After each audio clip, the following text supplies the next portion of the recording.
കേരളത്തിൽ മഴ വീണ്ടും ശക്തമാകുന്നു. സംസ്ഥാനത്തിന്റെ വിവിധ ഭാഗങ്ങളിൽ വ്യാപകമായ നാശനഷ്ടങ്ങളാണ് റിപ്പോർട്ട് ചെയ്യുന്നത്. കോട്ടയം, പത്തനംതിട്ട, ആലപ്പുഴ ജില്ലകളിൽ സ്ഥിതി ഗുരുതരമായി തുടരുകയാണ്. കേന്ദ്ര കാലാവസ്ഥാ വകുപ്പിന്റെ മുന്നറിയിപ്പിനെ തുടർന്ന് സംസ്ഥാനത്തെ 12 ജില്ലകളിൽ ഇന്ന് വിദ്യാഭ്യാസ സ്ഥാപനങ്ങൾക്ക് അവധി പ്രഖ്യാപിച്ചിട്ടുണ്ട്. കാസർഗോഡ്, കണ്ണൂർ, വയനാട്, കോഴിക്കോട്, മലപ്പുറം, പാലക്കാട്, തൃശൂർ, എറണാകുളം, ഇടുക്കി, കോട്ടയം, പത്തനംതിട്ട, ആലപ്പുഴ എന്നീ ജില്ലകളിലാണ് അവധി ബാധകമായിരിക്കുന്നത്. സാധാരണ സ്കൂളുകൾക്ക് പുറമെ പ്രൊഫഷണൽ കോളേജുകൾ, അങ്കണവാടികൾ, ട്യൂഷൻ സെന്ററുകൾ ഉൾപ്പെടെയുള്ള എല്ലാ വിദ്യാഭ്യാസ സ്ഥാപനങ്ങൾക്കും ഈ അവധി ബാധകമാണ്. കോട്ടയം ജില്ലയിൽ രാത്രി മുതൽ പെയ്യുന്ന കനത്ത മഴയിൽ മീനച്ചിലാറ്റിൽ ജലനിരപ്പ് അപകടകരമായ രീതിയിൽ ഉയരുകയാണ്. പാലാ ടൗണിലൂടെ കടന്നുപോകുന്ന മീനച്ചിലാറ്റിൽ ജലനിരപ്പ് ഉയർന്നതിനെ തുടർന്ന് തീരപ്രദേശങ്ങളിൽ ജാഗ്രതാ നിർദ്ദേശം നൽകിയിട്ടുണ്ട്. പാലാ ഈരാറ്റുപേട്ട റൂട്ടിൽ മൂന്നാനി ഭാഗത്ത് റോഡിൽ വെള്ളം കയറി. കൂടാതെ ഈരാറ്റുപേട്ട വാഗമൺ റോഡിൽ മണ്ണിടിച്ചിലുണ്ടായതിനെ തുടർന്ന് ഈ മേഖലകളിലെ ഗതാഗതം തടസ്സപ്പെട്ടിട്ടുണ്ട്.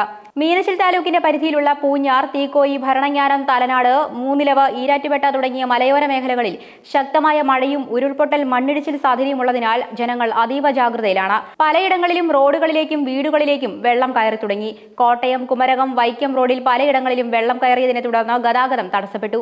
പാലായിൽ പലയിടങ്ങളിലും വെള്ളം കയറി. കൊട്ടാരപ്പറ്റം ഭാഗത്താണ് ഏറ്റവും കൂടുതൽ വെള്ളം കയറിയത്. ഇടമറ്റവും വളഞ്ഞങ്ങാനവും വെള്ളത്തിനടിയിലായി.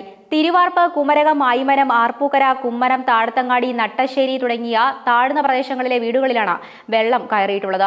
ജനങ്ങളെ സുരക്ഷിത സ്ഥാനങ്ങളിലേക്ക് മാറ്റിപ്പാർപ്പിക്കുന്ന നടപടികൾ പുരോഗമിക്കുകയാണ്. കോട്ടയം, ഇടുക്കി, എറണാകുളം ജില്ലകളിൽ ഞായറാഴ്ച അർദ്ധരാത്രിയും തിങ്കളാഴ്ച പുലർച്ചെയുമായി ശക്തമായ മഴയ്ക്കും കാറ്റിനും സാധ്യതയുണ്ടെന്ന് നേരത്തെ കാലാവസ്ഥാ വകുപ്പ് മുന്നറിയിപ്പ് നൽകിയിരുന്നു.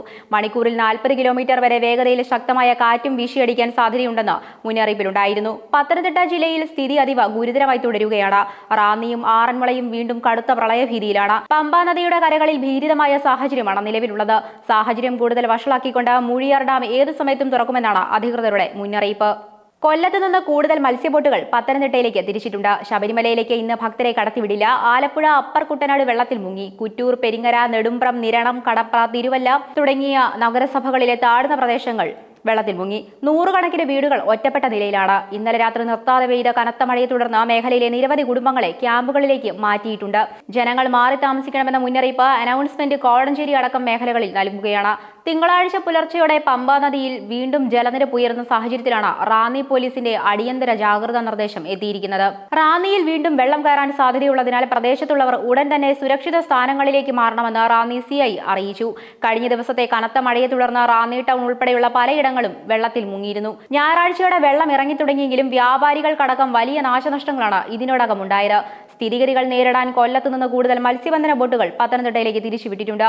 കനത്ത മഴയുടെ പശ്ചാത്തലത്തിൽ ഇന്ന് ശബരിമലയിലേക്ക് ഭക്തരെ കടത്തിവിടില്ല. കോഴഞ്ചേരി ഉൾപ്പെടെയുള്ള മേഖലകളിൽ ജനങ്ങൾ മാറി താമസിക്കണമെന്നും അധികൃതർ മുന്നറിയിപ്പ് നൽകിയിട്ടുണ്ട്.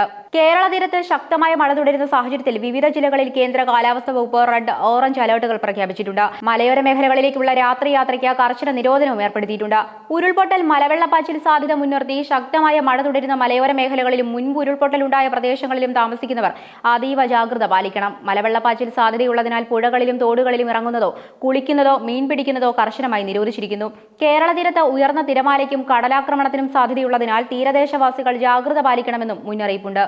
മത്സ്യത്തൊഴിലാളികൾ കടലിൽ പോകാൻ പാടില്ല. വീടുകളിൽ വെള്ളം കയറാൻ സാധ്യതയുള്ളവർ മെയിൻ സ്വിച്ച് ഓഫ് ചെയ്യുക. വൈദ്യുത പോസ്റ്റുകൾക്കും ലൈനുകൾക്കും സമീപത്തു നിന്നും വിട്ടുനിൽക്കുക. പൊട്ടിവീണ വൈദ്യുതി ലൈനുകൾ കണ്ടാൽ ഉടൻ KCB അധികാരികളെ വിവരമറിയിക്കുക. ക്യാമ്പുകളിലേക്ക് മാറാൻ അധികൃതർ നിർദ്ദേശിച്ചാൽ ഉടൻ തന്നെ തയ്യാറാവുക. ക്യാമ്പുകളിൽ കോവിഡ്, വൈറൽ രോഗപ്രതിരോധ മാനദണ്ഡങ്ങൾ പാലിക്കാൻ ശ്രദ്ധിക്കുക. അത്യാവശ്യ മരുന്നുകൾ, തിളപ്പിച്ചാറ്റിയ കുടിവെള്ളം, ഉണങ്ങിയ ഭക്ഷണ സാധനങ്ങൾ എന്നിവ അടങ്ങിയ അടിയന്തര സുരക്ഷാ കിറ്റ് വീടുകളിൽ കരുതുക തുടങ്ങിയ നിർദ്ദേശങ്ങൾ അനുസരിക്കുക. നദിക്കരകളിലും മലയോരങ്ങളിലും താമസിക്കുന്നവർ അധികൃതരുടെ നിർദ്ദേശങ്ങൾ കർശനമായി പാലിച്ച് സുരക്ഷിത സ്ഥാനങ്ങളിലേക്ക് മാറാൻ തയ്യാറാകണം. ഈ പ്രതിസന്ധി ഘട്ടത്തിൽ ജാഗ്രതയും പരസ്പര സഹകരണവുമാണ് ഏറ്റവും പ്രധാനം.